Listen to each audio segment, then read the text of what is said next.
G'day guys, welcome back to the Wannabe Runner. It has been a while. Last time I saw you I was going to be starting up my full 10-week marathon training block, and then things got a little bit crazy at home, sick family, and well, it's just been a little bit hard, but things are back to pretty much normal now, so we're good to go again.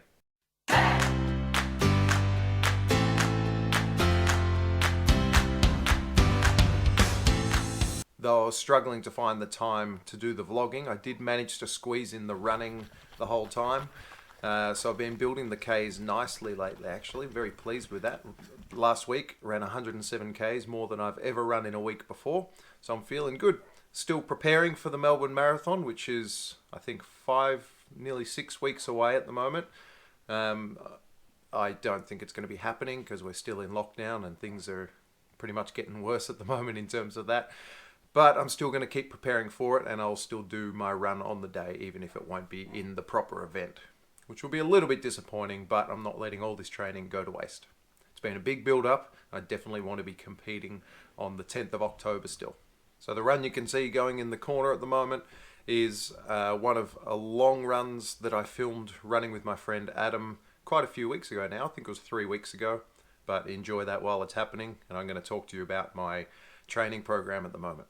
Just going to spin the camera around here so you can see like the 10-week overall snapshot of the kilometers that I'm aiming for each week. So much to squeeze into one screen here at the moment.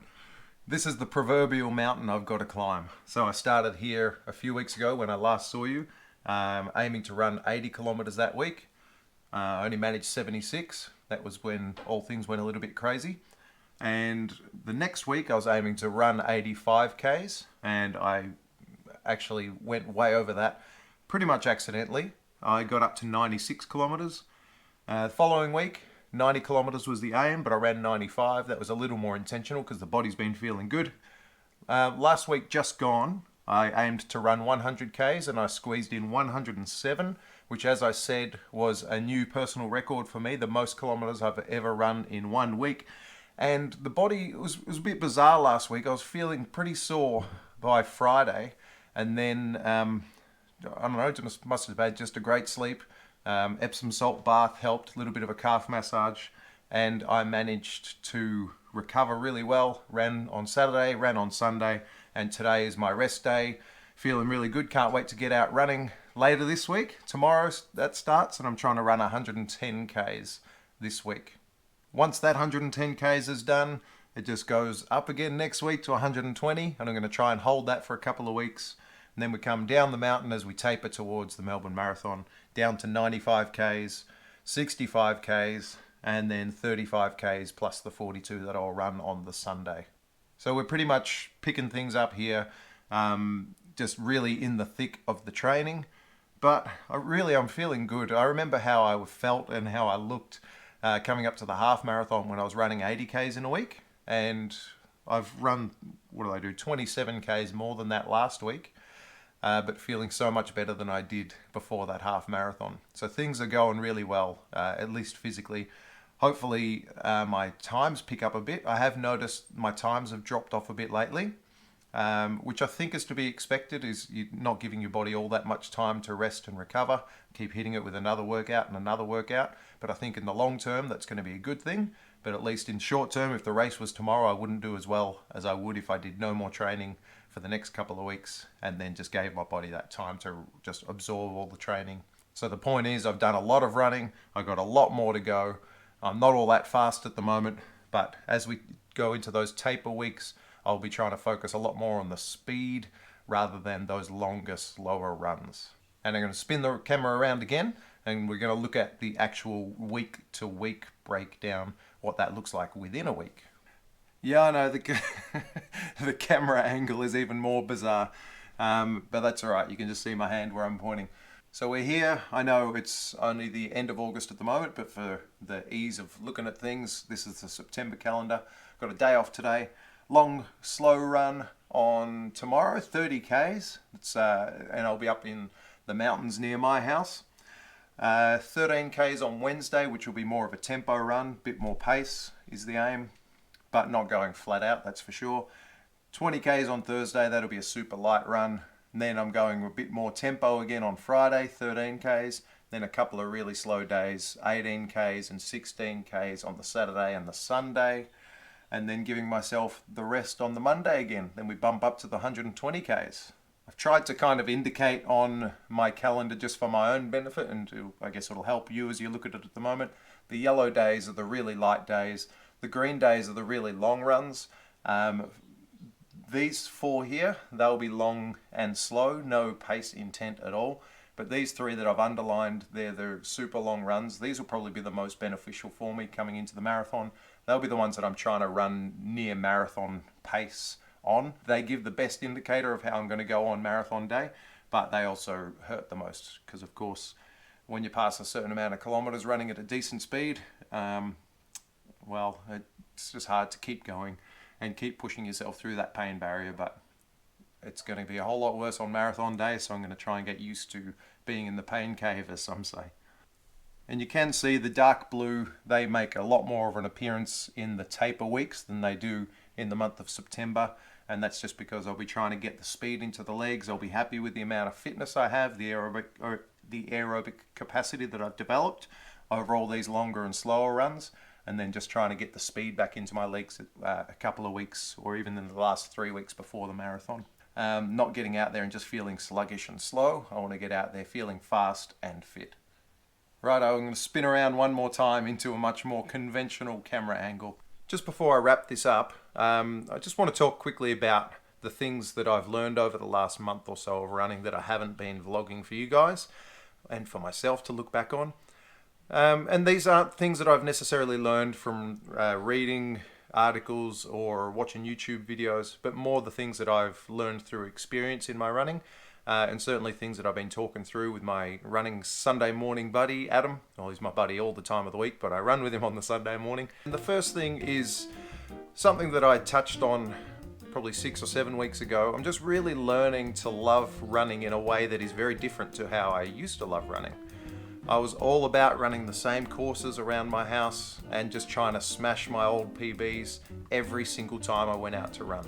But as I've spoken about before in the vlogs, I have learned that it makes a whole lot more sense, and not just more sense, it is more productive for your training to have plenty of easy days and then maybe once or twice a week go out that harder trying to chase down PRs and that sort of stuff. So I've been going on lots and lots of long, slow runs. I've been exploring tracks, which is something that I would not have done even probably 10 or 12 weeks ago. I haven't been pushing myself, which means I've just been able to recover that much quicker. I'm still getting all the aerobic benefits without needing to rest for a couple of days. I'm able to go for a long run and then run it long again the very next day and just keep building on that aerobic base. But yeah, just taking that time to slow down, to relax in the runs. Certainly not, like I'm not going walking pace or anything. Most of the runs, the slow runs that I'm talking about are between maybe 5 minutes and 5:30, closer to the 5:30 per kilometre range. But it's been really good to get to know some tracks around me, to explore. I think it's good for me mentally just to get out of the house and enjoy what's around me, rather than just going on the same route all the time and not getting to experience what's around me. The animation you can see on the screen at the moment is just one of those long exploring runs that I did a few months ago. Seeing all these tracks that are around near my house was a bit overwhelming because there are just so many alternatives. It would be pretty easy to get lost in there.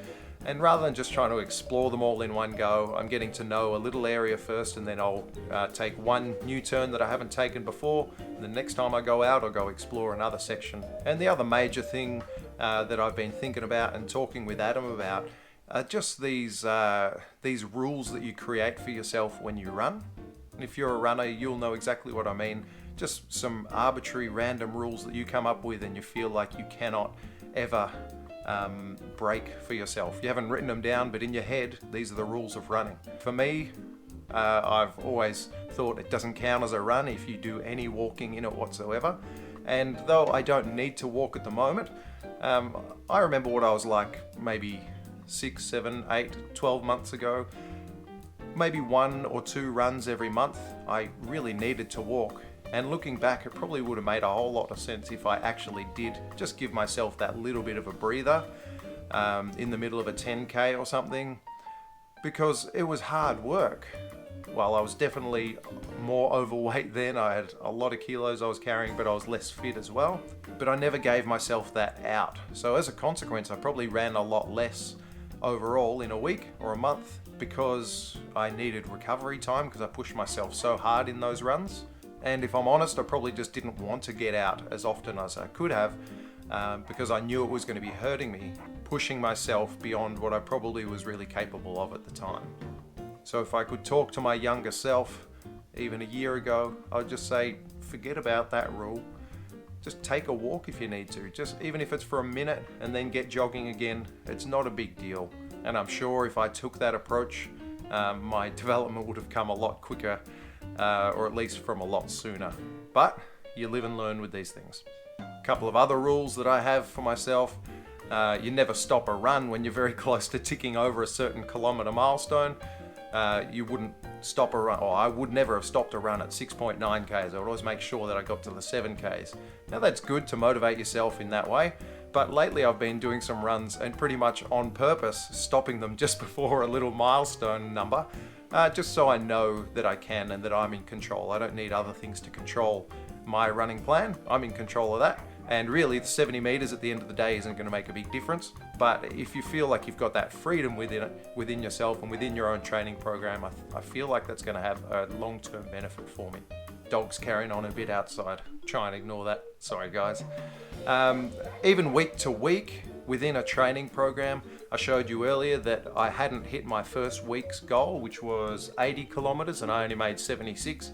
It wasn't a big deal to me. I moved straight on. I ran more the next week. That wasn't to compensate for the previous week. It was just because I felt like I could, and I wasn't going to be increasing my chance of injury by doing that. It was just really about the time I had, the headspace I was in, and how my body was recovering. So the reason I tell you those two rules that I have had in the past is just so you know that I've been breaking them lately intentionally, and it is quite liberating. So I wonder if you have any rules in your mind that might actually be doing more damage than they are doing good. Now, if I was a big YouTuber at this point, I would say, put your rules in the comments below. Tell me what rules you've broken, or what rules you think do you good, what rules you think maybe you should dump. But since I have about 3 people watching per week, there's not going to be a whole lot of chat down there. But maybe, who knows, maybe if you do take the chance to write something down there, maybe one of my 2 other viewers will actually learn a lot from it. So why not comment below, let us know what rules you have, what rules you've broken, or what rules you think you really should let go of. So my tip of the week is just have a little bit of a stock take of your own rules, see what you can get rid of, see what you really need to keep, what motivates you, and make sure that you're not hanging on to things like arbitrary things that really don't matter, that might actually be doing you harm. Throw those things to the side and just set your eyes on things that actually matter and that will actually help you. Well, I'm sorry it's been so long between videos. It won't be that long next time. I will see you again next week, and I want to thank you for watching the Wannabe Runner.